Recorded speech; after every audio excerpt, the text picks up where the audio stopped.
ಜೀವನವು ಬಲಹೀನರಿಗೆಲ್ಲ, ಅದು ಬಲಿಷ್ಠಶಾಲಿಗಳಿಗೆ. ನೀವು ನೋಡುತ್ತಿರುವರೆಲ್ಲ ಈ ಜನಜಂಗುಳಿ, ಈ ಜಾತ್ರೆಯಂತಾಗಿರುವ ಈ ಜನಸ್ತೋಮ ತಮ್ಮ ಬದುಕಿನ ಹೊಟ್ಟೆಪಾಡಿಗಾಗಿ ಪಡುತ್ತಿರುವ ಕಷ್ಟಗಳು. ಈ ನಗರ ಪ್ರದೇಶಗಳಿಗೆ ವಲಸೆ ಹೋಗುವವರ ಪರಿಸ್ಥಿತಿ ಹೇಳತ್ತಿರದು. ಯಾಕಂದರೆ ಅವರಿಗೆ ಪ್ರತಿದಿನವೂ ಒಂದು ಹೋರಾಟದ ಅವಶ್ಯಕತೆ ಇದ್ದೇ ಇರುತ್ತದೆ. ಹಾಗಂತ ಅವರು ಎಲ್ಲ ಸೋತಿದ್ದಾರೆ ಅಂತ ಅಲ್ಲ. ಅದೇ ನೀವು ಗ್ರಾಮೀಣ ಪ್ರದೇಶ ಅಥವಾ ಹಳ್ಳಿಯ ಕಡೆ ಹೋದರೆ ಈ ಥರ ಮುಗ್ಧ ಪ್ರಾಣಿಗಳ ಜೊತೆ ಆಟವಾಡುತ್ತಾ ನೋಡುತ್ತಾ ಜೀವನ ಸಾಗಿಸಬಹುದು. ಆದರೆ ಇಲ್ಲಿ ಹೊಟ್ಟೆಪಾಡಿಗೆ ತುಂಬ ಕಷ್ಟ. ಏನೇ ಹೇಳಿ, ಗ್ರಾಮೀಣ ಭಾಗದಲ್ಲಿರುವ ಸವಲತ್ತು ಮತ್ತು ಸುಖ ನಗರ ಪ್ರದೇಶದಲ್ಲಿಲ್ಲ. ಈ ಮೀನಿನ ಚಿತ್ರವನ್ನು ನೋಡುತ್ತಿರುವರಲ್ಲ, ತಿಳಿದುಕೊಳ್ಳಿ, ಜೀವನ ಒಂದು ಪ್ರಯಾಣ. ಇದು ಯಾವಾಗಲೂ ಸುಲಭವಾಗಿರುವುದಿಲ್ಲ. ಕೆಲವೊಮ್ಮೆ ನಾವು ಸೋಲುತ್ತೇವೆ, ಕೆಲವೊಮ್ಮೆ ನಮ್ಮ ಮೇಲೆ ನಂಬಿಕೆ ಕಳೆದುಕೊಳ್ಳುತ್ತೇವೆ. ಆದರೆ ಸತ್ಯ ಏನೆಂದರೆ, ಸೋಲು ಅಂತಿಮವಲ್ಲ, ಅದು ಒಂದು ಪಾಠ. ನಾವು ಎದುರಿಸುವ ಪ್ರತಿಯೊಂದು ಸಮಸ್ಯೆ ನಮ್ಮನ್ನು ಏನನ್ನಾದರೂ ಕಲಿಸಲು ಬರುತ್ತವೆ. ನೀವು ಬಿದ್ದಾಗ ಮತ್ತೆ ಎದ್ದು ನಿಲ್ಲುವುದೇ ಮುಖ್ಯ. ಜನರು ನಿಮ್ಮನ್ನು ನಂಬದಿದ್ದರೂ ನೀವು ನಿಮ್ಮನ್ನು ನಂಬಬೇಕು. ಇತರರ ಜೊತೆ ಹೋಲಿಕೆ ಮಾಡಿಕೊಳ್ಳಬೇಡಿ. ನಿಮ್ಮದೇ ಪ್ರಯಾಣಕ್ಕೆ ನಿಮ್ಮದೇ ಗುರಿ ಇದೆ. ನೀವು ಇಂದು ಅನುಭವಿಸುತ್ತಿರುವ ನೋವು ನಾಳೆ ನಿಮ್ಮ ಶಕ್ತಿಯಾಗುತ್ತದೆ. ಒಂದು ದಿನ ನೀವು ಹಿಂದಿರುಗಿ ನೋಡಿದಾಗ ನಾನು ಇಷ್ಟು ಕಷ್ಟಗಳನ್ನು ದಾಟಿದ್ದೇನೆಂದು ಹೆಮ್ಮೆ ಪಡೆಯುವಿರಿ.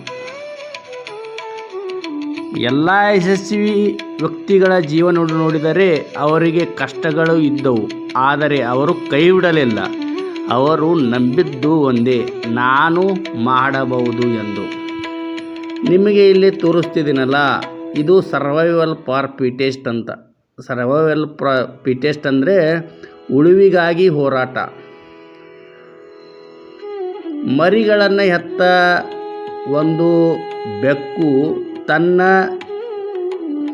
ಮರಿಗಳಿಗೆ ಬೇಟೆಯಾಡಲು ದಿನ ರಾತ್ರಿ ಹೋಗಿ ಹೊಂಚು ಹಾಕಿ ಒಂದು ಇಲಿಯನ್ನು ಕೊಂದು ತರುತ್ತಿತ್ತು.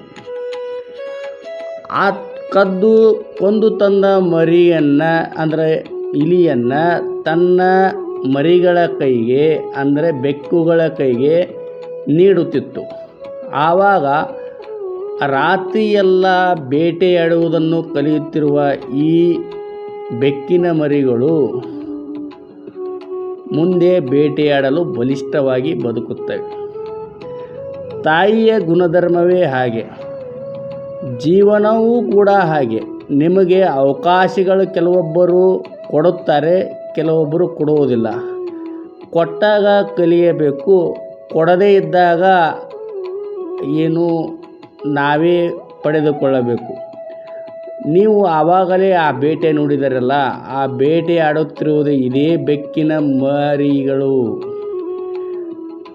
ಹೀಗೆ ತಾಯಿಯನ್ನು ಮುದುಲಿಸಲು ಬರುತ್ತಿದೆ ಈ ಬೆಕ್ಕಿನ ಮರಿ. ಅದೇ ಥರ ತನ್ನ ತಾಯಿ ತಂದು ಕೊಟ್ಟ ಬೇಟೆಯ ಹೇಗೆ ಆಡುವುದನ್ನು ಕಲಿಯುವುದು ಮರೆಯಲಿಲ್ಲ. ಹಾಗಾಗಿ ನೋಡಿ ಯಾವ ಥರ ಬೇಟೆ ಆಡಬೇಕೆಂದು ಕಲಿಯುತ್ತಿದೆ ಎನ್ನುವುದು ನಿಮಗೆ ಮನದಟ್ಟಾಗುತ್ತದೆ. ಹಾಗಾಗಿ ಯಾವಾಗಲೂ ನೆನಪಿಡಿ, ನಿಮ್ಮ ಕತೆ ಇನ್ನೂ ಮುಗಿದಿಲ್ಲ. ನೀವು ಇಂದಿನ ಹೋರಾಟ ನಾಳಿನ ಜಯವಾಗಬಹುದು. ನಿಮ್ಮ ಕನಸುಗಳನ್ನು ಬಿಡಬೇಡಿ.